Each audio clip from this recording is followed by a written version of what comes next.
Something that I want you guys to be a lot more conscious of when you're cutting your own hair is just recognizing that the tools that you're using are more than likely really sharp tools, all right? Like the clippers and trimmers. For example, like I said in a previous lecture, if they're zero gapped, you better make sure that they're zero gapped correctly so you don't end up cutting yourself and then start bleeding all over the place. All right, so you want to avoid zero gapping the clippers if you don't know what you're doing, because you don't want to cut yourself. You have to be very, very careful when you're doing something like that, just to preserve an extra day or two for your haircut. And the next thing, when you're going to cut your length on top using scissors and your comb, be extremely, extremely, extremely careful. I'm telling you right now, I've cut my fingers many, many times with these things because why? I wasn't paying attention. So be very, very careful because these bad boys are sharp and they will cut your skin like butter if you're not paying attention, all right? So be careful. Now, it's not to scare you, but it's just saying, be vigilant when you're cutting your hair, when you're pulling hair up and you're cutting, okay, just make sure your finger's not in the way, okay? It's simple, right? I haven't cut my finger by accident in a long time, but I have done it many times, right? I've just nicked it with the edge of the blade, right? These things are very sharp. Remember, they're stainless steel, and these are meant for hair cutting, so they're going to be very sharp. So you have to be very careful, especially using these.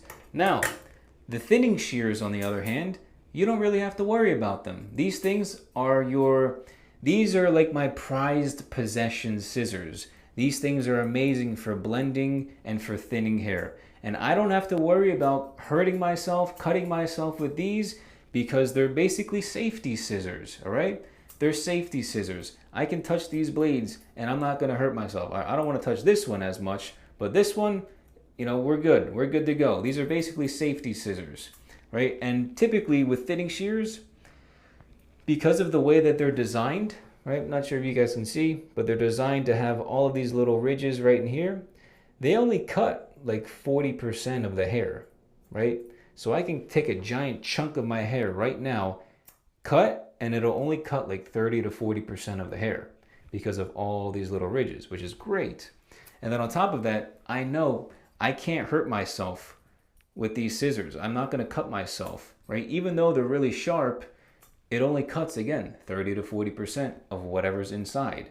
So I'm not gonna hurt myself with these, but these bad boys, you gotta be careful with. These you have to be careful with. And then if you have zero gapped tools, please make sure that you did it correctly so you don't end up cutting yourself, because I'd be more scared to cut myself with zero gapped clippers than with the scissors, to be completely honest. So if you're gonna zero gap them, make sure it's done right? Run the clipper, touch them with your finger. If you can touch them and you don't get cut, you're good, all right? Same thing here. If I can touch them with the lever closed and I'm not cutting my finger, you're good. But if you cut your finger, do the finger test with the zero gapped trimmer and clipper. If you cut yourself, you did it wrong. Put it back. Go back to the way it was, factory setting, all right? So that's just what I wanted to mention to you guys. Just be very vigilant when you're using your clippers and trimmers as well as your scissors, because these things can cut you and you don't want to be bleeding or prolong the haircut because you have to take 30 minutes off to then band-aid up your finger or something else, right? So just be careful and be vigilant when you're utilizing your tools.